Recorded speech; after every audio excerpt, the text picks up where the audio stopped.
masuk dalam pertemuan kita yang kedua dalam mata kuliah pengantar tata kelola IT. Di sini kita masuk dalam bab yang kedua, yaitu ada aplikasi perangkat lunak dan komponen unit sistem. Langsung saja kita masuk dalam pengertian yang pertama, yaitu ada pengertian perangkat lunak yang disebut software application, yaitu suatu subkelas perangkat lunak komputer yang memanfaatkan kemampuan komputer langsung untuk melakukan suatu tugas yang diinginkan pengguna. Contohnya ada Microsoft Office dan OpenOffice. Langsung saja masuk dalam pengertian yang kedua, yaitu di sini ada sistem unit adalah hal yang terdiri dari komponen elektronik dari komputer yang digunakan untuk mengolah data. Selanjutnya ada pengertian dari software, yaitu data program yang diprogram, disimpan, dan diformat secara digital dan fungsi tertentu. Selanjutnya kita masuk dalam macam-macam fungsi software. Yang pertama yaitu ada fungsinya itu sebagai dasar kebutuhan komputer, yaitu agar dapat dioperasionalkan dengan baik dan mudah. Yang kedua ada mengatur hardware.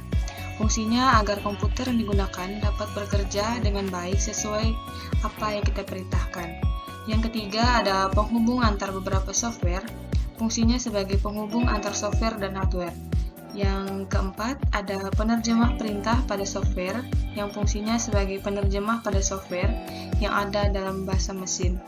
Yang kelima ada mengidentifikasi sebuah program. Fungsinya untuk menjalankan dan mengatur sebuah program yang akan ada pada komputer. Selanjutnya ada macam-macam software dan fungsinya. Kita masuk dalam macam-macam software dan fungsinya. Di sini ada software antivirus, fungsinya untuk melindungi komputer dari berbagai macam virus.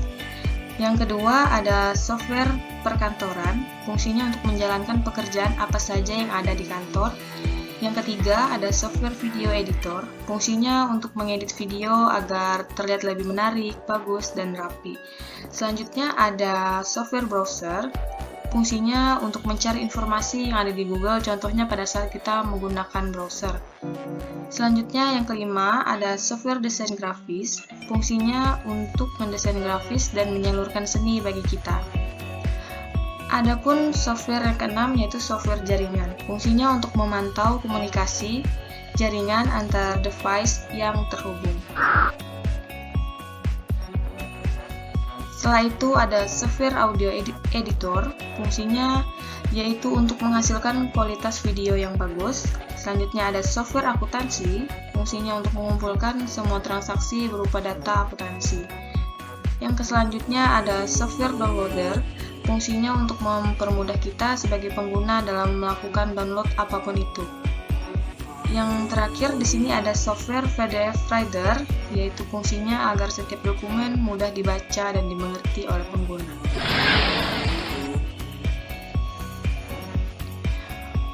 Untuk selanjutnya kita masuk dalam sistem operasi. Di sini ada pengertian dari sistem operasi itu sendiri, yaitu perangkat lunak sistem yang mengatur sumber daya dari perangkat lunak keras dan perangkat lunak yang seperti sebagai daemon atau program komputer. Selanjutnya ada pun pengertian dari aplikasi database. Pengertiannya yaitu perangkat lunak yang membantu mengolah sistem basis, data, dan atau sistem komputer.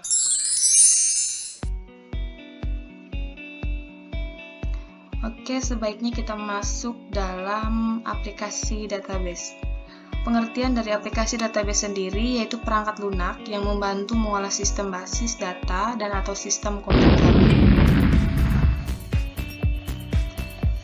Kita masuk dalam bahasa pemrograman. Adapun pengertian dari bahasa pemrograman itu sendiri yaitu sebuah instruksi standar untuk memerintahkan komputer agar menjalankan fungsi tertentu.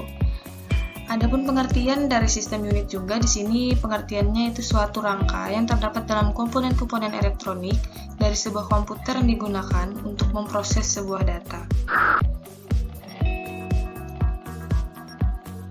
Sistem unit di sini sendiri mempunyai arti seperti tadi, yaitu suatu rangka yang terdapat pada komponen-komponen elektronik dari komputer yang digunakan untuk memproses sebuah data. Selanjutnya ada prosesor. Prosesor di sini yaitu sebagai komponen utama otak lunak dari sebuah laptop yang letaknya tepat di tengah motherboard. Di sini ada referensi data. Kita masuk dalam pengertian data itu sendiri. Pengertian itu adalah sesuatu yang belum mempunyai arti bagi penerimanya dan masih memerlukan adanya suatu pengolahan. Wujud data bisa seperti keadaan, gambar, suara, huruf, angka, matematika, bahasa, dan juga simbol-simbol. Adapun pengertian dari memori internal, pengertiannya yaitu memori yang disimpan secara langsung oleh bagian prosesor. Fungsinya itu sebagai pengingat data-data atau program yang pernah digunakan laptop atau komputer yang kita jalankan. Nah, di sini ada jenis-jenis memori internal. Jenis-jenis memori internal itu sendiri terbagi dari 6. Yang pertama ada ROM. ROM itu adalah sebuah memori yang ada pada komputer. Ada di sini yang kedua ada CMOS, yaitu bagian dari ROM tadi. Di sini yang ketiga ada DRAM, yaitu DRAM itu termasuk dari jenis RAM yang sering digunakan pada CPU. Selanjutnya yang keempat yaitu ada memori RAM. Memori RAM itu sendiri memori yang paling dikenal di dunia komputer. Di sini ada SDRAM, merupakan lanjutan dari RAM itu sendiri. Selanjutnya ada Change, yaitu memori yang memiliki peran yang besar sebagai bagian penyaringan.